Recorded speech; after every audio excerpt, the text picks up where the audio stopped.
안녕하세요. 이 여사의 대통령 이야기입니다. 이번 편은 쇼맨십의 대가인 이승만이 정권을 장악하는 과정을 이야기해 보겠습니다. 이승만은 초대 대통령으로 해방 이후 정권을 장악하는 과정에서 대담한 승부수를 띄우면서 남들과 차별되는 쇼맨십을 발휘하게 됩니다. 해방 이후 우익 세력의 거두로서 영향력을 확대해 나가는 과정과 단독 정부 수립을 관철하는 과정을 중심으로 이승만이 어떻게 정권을 잡게 되었는가를 여러 차례로 나누어 이야기해 보겠습니다. 해방 전국은 1945년 일본으로부터 해방된 조국에서 누가 주도권을 쥐고 전국을 운영하느냐의 각축전이었습니다. 해방 이후에는 실로 수많은 지도자들이 자기들의 이념과 이상을 실현하려고 권력의 각축장에서 자신의 명예와 경륜을 바탕으로 권력투쟁의 양상을 보여줬다고 할 수 있습니다. 수많은 지도자들 중 대체로 3명의 지도자를 중심으로 권력 다툼이 이루어졌다고 할 수 있습니다. 첫 번째는 이승만을 중심으로 한 우익 세력으로 남한만의 단독 정부를 세우자고 주장합니다. 두 번째는 박헌영을 중심으로 한 공산당 세력으로 사회주의 건설을 주장하는 세력이었습니다. 세 번째는 김구를 중심으로 하는 통일정부를 주장하는 임시정부 세력이었습니다. 첫 번째로 이승만을 중심으로 남한만의 단독 정부를 주장하는 우익 세력을 살펴보겠습니다. 이승만을 정점으로 주로 한민당 계열의 인사들이 주축을 이룬 단독 정부 지지 세력은 결국 정권 투쟁에서 승리하여 정권을 쟁취하게 됩니다. 미국에서 오랫동안 생활하여 국내적 기반이 없던 이승만은 국내 토착 세력이었던 우익 이념을 가진 한민당계 인사들의 힘을 빌리게 되고 결국 대통령이 될 수 있었습니다. 한민당을 이끌었던 인물은 일제하에서 동아일보 사장을 역임한 송진우였습니다. 그러나 송진우는 1945년 12월 30일에 암살을 당하게 됩니다. 송진우 이후에 한민당을 이끌었던 인물은 김성수로 동아일보와 고려대학을 설립한 교육자 출신이었습니다. 송진우와 김성수를 중심으로 조병옥, 장택상, 김병로, 이인, 장덕수, 김준현 등 당시의 우익 명망가들이 중심을 이루어 한민당을 이끌었고 이승만의 단독 정부 수립안을 지지하게 됩니다.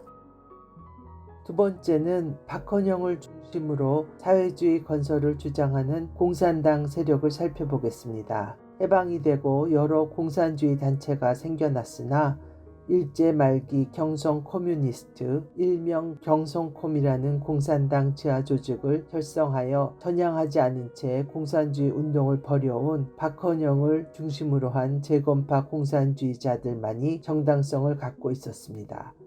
박헌영은 해방 이후 8월 태제라는 선언문을 배포한 뒤 그를 따르는 이주하, 김삼룡, 이승엽, 이강국 등을 중심으로 공산당을 재건하여 해방 전국에서 강력한 세력으로 부상하였습니다. 세 번째로 김구를 중심으로 통일정부를 주장하는 임시정부 세력에 대해 살펴보겠습니다. 임시정부는 1930년 이후 김구가 사실상 이끌어오게 됩니다. 임시정부 요인들은 해방된 조국에서 임시정부의 요인 자격으로 환국하지를 못하였습니다. 임시정부 요인들은 국내의 토착 세력인 한민당이 일제하에서 일본에 협조했다는 이유로 한민당 요인들을 등한시하고 일정한 거리를 두었습니다. 따라서 가장 좋은 정당성을 가졌음에도 불구하고 실질적으로 임시정부 요인들을 지지하는 국내 세력은 미비하였습니다. 임시정부 요인들은 김구를 중심으로 김규식, 조소왕, 신익희, 이시영 등 유명한 독립운동가들로 구성되어 있었습니다. 해방이 되자 해외에서 활동한 독립운동 세력 중 가장 먼저 귀국한 사람은 이승만이었습니다. 이승만은 김구보다 먼저 귀국을 하게 됩니다. 다른 지도자들보다 먼저 귀국하여 해방 전국에서 주도권을 장악하려고 하였습니다. 1945년 10월 16일에 귀국한 이승만은 오랫동안 해외에서 활동했기에 국내에서의 지지 기반이 약했습니다. 그러나 자신의 세력을 규합하는 과정에서 이승만은 무조건 하나가 되자, 뭉치자, 혹은 뭉치면 살고 흩어지면 죽는다처럼 대동단결이라는 정치적 구호를 적극적으로 활용하여 약한 지지 기반을 극복하려 했습니다. 미 국무성은 이승만의 귀국을 탐탁치 않게 생각했습니다. 그러나 이승만은 당시 일본에 주둔하고 있었던 메가도 국동사령관의 도움으로 민간인 자격으로 귀국하게 되었습니다. 당시 남한의 미군정 사령관 하지는 메가더에게 이승만과 대한민국 임시정부 요원들이 귀국할 때 상징적인 역할 이상을 해서는 안 된다는 조건을 요구했습니다. 미군정은 환영대회에서 탐탁지 않지만 이승만이 자신들의 말을 잘 들을 것으로 생각하여 어쩔 수 없이 이승만을 위대한 애국자로 소개하면서 그의 정치적 위신을 높여주었습니다. 이는 당시 정치인들뿐만 아니라 일반 국민 사이에서도 이승만이 남한의 유일한 정부인 미군정의 적극적인 지지를 받고 있다는 인상을 주기에 충분했습니다. 이승만이 귀국하였을 때 이승만의 명성, 가정적 배경, 교육, 나이 등이 당시 해방 전국에서 이승만이 카리스마적 지도자다라는 인식이 퍼지게 되었습니다. 이승만의 귀국이 소문이 나자 이승만이 머물던 조선호텔 주변에는 사람들이 모이기 시작하였습니다. 하루 이틀 지나고 보니 신문 보도를 보고 지방에서부터 이승만을 만나려는 인사들이 대거 상경하는 사태가 벌어졌습니다. 미국 헌병들이 나서서 정리를 했지만 막무가내로 안 들여보내준다고 아우성이 일어났습니다. 바지저고리, 두루마기에 갓쓴 노인들에서부터 아낙네들까지 섞여 있어 아무 데서나 어지르고 잔디밭에 변을 보는 일까지 생겨 난장판이 벌어졌습니다. 이승만은 그의 좋은 배경을 이용하여 대중으로부터 많은 지지를 얻으려 했습니다. 이승만의 화려한 독립운동의 경험은 정치 지도자로서의 경력에 중요한 바탕이 되었습니다. 당시 이승만의 카리스마에 대한 에피소드 하나를 소개하도록 하겠습니다. 강원영 전 경동교회 목사의 증언에 의하면 해방 이후 이승만이 귀국하여 서울운동장에서 군중대회가 개최되었는데 당시 군중들은 이승만의 등장을 보고 눈물을 흘렸다고 합니다. 이승만은 군중대회에서 뭉치면 살고 흩어지면 죽습니다 라는 유명한 연설을 하게 됩니다. 강원영 목사도 이승만을 보고 참 애국자라며 눈시울을 붉혔다 합니다. 강원영 목사는 젊은 청년들과 함께 이승만을 면담하게 됩니다.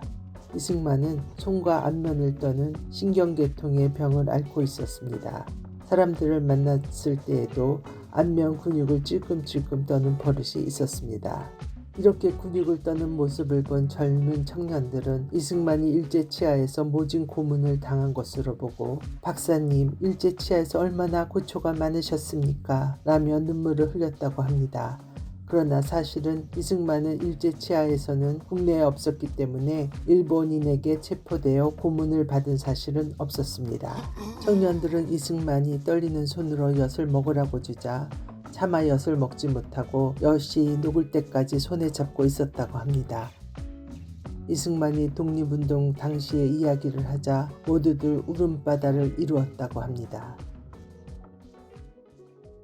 이승만은 이미 해방 전부터 한반도에 대한 소련의 의도와 미국이 내세운 요하 정책의 허점을 꿰뚫어보고 있었습니다. 이승만은 처음부터 남북 통일 정부 수립은 쉽지 않다고 생각했습니다. 따라서 기존의 정치 세력들과 경쟁하여서 거대 정당이나 단체를 구성하는 것보다는 자신의 대중적 명망을 이용해서 기존의 정치사회 단체들을 하나로 통합하여 국민적 지도자가 되고자 했습니다.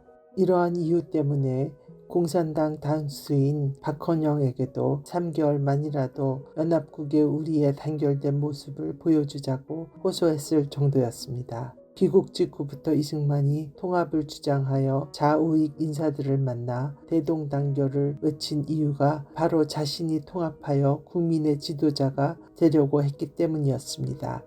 이것이 나중에 독립촉송중앙협의회 일명 독촉을 만들게 됩니다. 이승만은 국내의 여러 정당의 연합을 강조하면서 자신이 초당파적인 영수임을 암시했습니다. 동시에 자신의 직계 세력을 중심으로 정치적인 조직을 강화하기 시작하였습니다. 윤치영, 이명신, 허정, 이기붕 등은 미국 유학생이었으므로 영어가 능통해서 미군정 당국자들과 긴밀하게 접촉할 수 있었는데 이들은 모두 이승만의 직계였습니다. 이승만은 먼저 미군정 당국자들과의 관계 개선을 시도하면서 국내의 최대 정치 세력인 한국민주당, 즉 한민당과의 연계를 모색하였습니다.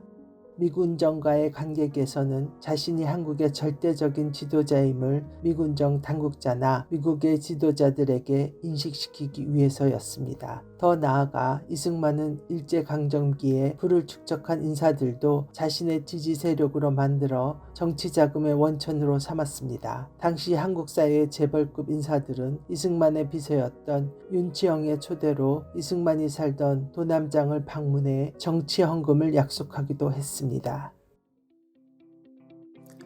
시청해 주셔서 감사합니다.